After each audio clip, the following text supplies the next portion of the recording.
C'est un scrutin qui s'annonce ouvert. Qui sera le successeur d'Alassane Ouattara en Côte d'Ivoire? L'élection est prévue en octobre de cette même année. Quels seront les candidats? On ne connaît toujours pas les intentions du président sortant. Laurent Gbagbo pourra-t-il concourir? Tidiane Thiam aura-t-il les moyens de ses ambitions? On a besoin de se poser et de prendre le temps de comprendre avec vous. Stéphane Ballon, bonjour. Bonjour Julien. Commençons par Tidiane Thiam, le président du PDCI, premier parti d'opposition. Il s'est exprimé hier à Abidjan et il a saisi l'occasion d'une cérémonie de présentation de vœux pour remobiliser ses troupes en vue donc d'une victoire en octobre prochain. On l'écoute. PDCI is back, PDCI est de retour.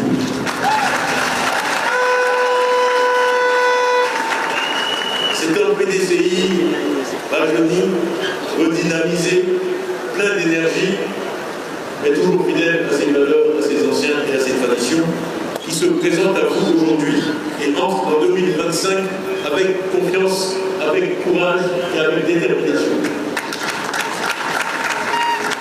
Que dire donc de 2025 ? 2025 n'est pas une année ordinaire.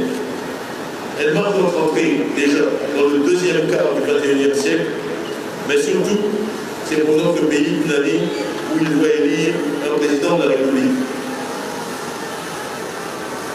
Dans le tourbillon des choses et du temps, les Ivoiriennes et les Ivoiriens ont besoin de points d'ancrage dans les mois qui vont conduire notre pays à octobre 2025. Nous voulons remporter cette élection présidentielle pour apporter aux Ivoiriens bien-être, paix, prospérité et sécurité. Alors, Stéphane Ballon, le PDCI serait de retour.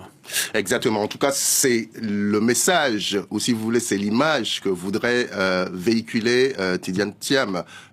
Montrer que finalement, le PDCI est en ordre de bataille pour aller conquérir un pouvoir qu'il a perdu il y a à peu près 25 ans. Parce que si vous regardez récemment, l'image que le PDCI a renvoyée n'était pas une image glorieuse. On était dans un conflit de personnes, dans des ambitions personnelles. Un tel qui revendique la légitimité d'être le candidat le mieux placé pour représenter le PDCI lors de la prochaine élection.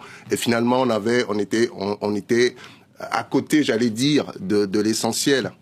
Et dans cette intervention dans laquelle on écoutait Tidiane Thiam, le président donc du PDCI, il y a eu cette volonté-là de montrer que finalement le PDCI n'est pas que dans une querelle interne. Il a aussi un projet, le PDCI a un projet pour la Côte d'Ivoire.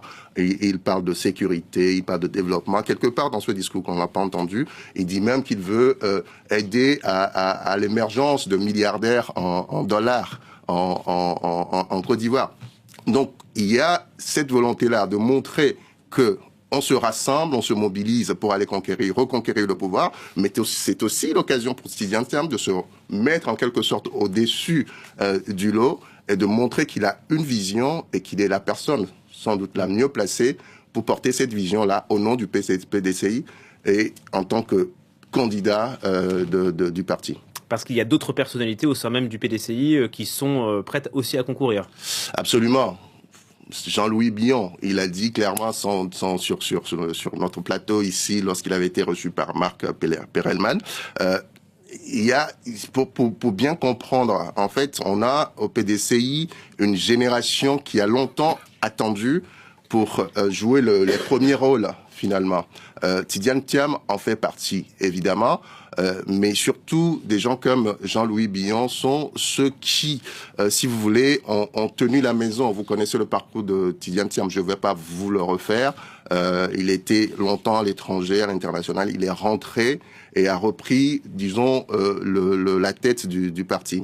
Donc, dans cet environnement-là, dans ce contexte-là, il y a des profils comme Jean-Louis Billon qui estiment qu'il n'est pas le mieux placé pour représenter le PDCI et qu'au contraire, c'est quelqu'un comme lui qui a milité, qui a toujours été sur place, qui a même participé à des gouvernements, même si c'est des gouvernements du parti au pouvoir actuellement, qui, lui, donc, finalement, serait le mieux placé pour représenter le PDCI. Donc, tant que ce conflit-là n'est pas réglé, tant qu'on ne va pas vers une convention pour désigner, pour trouver en tout cas une entente autour d'un profil, il y aura toujours ce conflit-là, cette tension-là. Donc, il est dans l'intérêt du PDCI d'aller rapidement vers une convention, de désigner un candidat et de rassembler autour de ce candidat. D'ailleurs, si vous écoutez Tidjane Thiam hier, il a beaucoup insisté sur des mots comme unité, cohésion, rassemblement, engagement.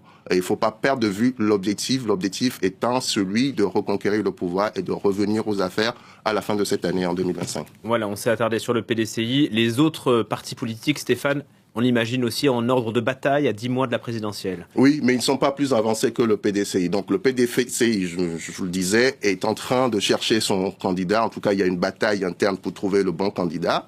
On n'est pas plus avancé dans les autres partis. Pour bien comprendre, en Côte d'Ivoire, vous avez globalement 3 grands groupes de partis politiques. Donc le PDCI, mais le RHDP qui est le parti au pouvoir, RHDP et ses alliés. Vous avez entendu, on en a parlé ici, le président Alassane Ouattara, qui est donc le président sortant, qui a déclaré devant le corps diplomatique qu'il n'avait pas encore pris sa décision et qu'en même temps, il se sentait en pleine forme pour continuer à servir son pays. Donc, on ne sait pas s'il sera candidat et au sein de son parti, du RHDP, même s'il dit qu'il y a une demi-douzaine de candidats potentiels, on voit bien qu'il n'y a aucune figure qui s'impose véritablement et qui fait consensus tout de suite. Donc là aussi, il y a un sujet à moins de 10 mois de la présidentielle autour du candidat qui représenterait le RHDP. Et puis, vous avez un troisième groupe qu'on peut appeler la gauche, si vous voulez. C'est tout ce qui était réuni autour de Gbagbo et qui a, au fil des années, éclaté. Donc, vous avez le PPSI de Laurent Gbagbo qui dit qu'il sera candidat, mais qui, à ce stade, n'est pas éligible pour des questions de justice auxquelles il est confronté en Côte d'Ivoire. Et puis vous avez, dans ce même groupe qu'on appelle la gauche, vous avez des partis comme celui de Simone Gbagbo, qui est l'ex-épouse de Laurent Gbagbo, qui est finalement la seule qui est candidate et qui n'a pas des ennuis judiciaires et qui pourrait se présenter. Donc, dans ce lot, dans ce paysage-là, le PDCI n'a pas encore son candidat, le RHDP n'a pas encore son candidat. Vous avez des gens comme Guillaume Soro qui ont annoncé leur intention de se présenter mais qui ne sont pas éligibles. Vous avez des gens comme Charles Blé Goudé qui ont dit qu'ils veulent être candidats mais qui ne sont pas éligibles. Et finalement, vous avez Simone Gbagbo qui est la seule véritablement sur une ligne de départ aujourd'hui. Donc, disons qu'on est encore loin d'avoir l'affiche véritable du match qui va se jouer le 25 octobre prochain. Mais ceci dit, les candidats, les partis ont jusqu'au mois d'août puisque pour désigner un candidat, puisque l'acte de candidature doit être fait, je pense, 2 mois avant le scrutin. Voilà, on aura l'occasion d'en reparler. Merci beaucoup Stéphane.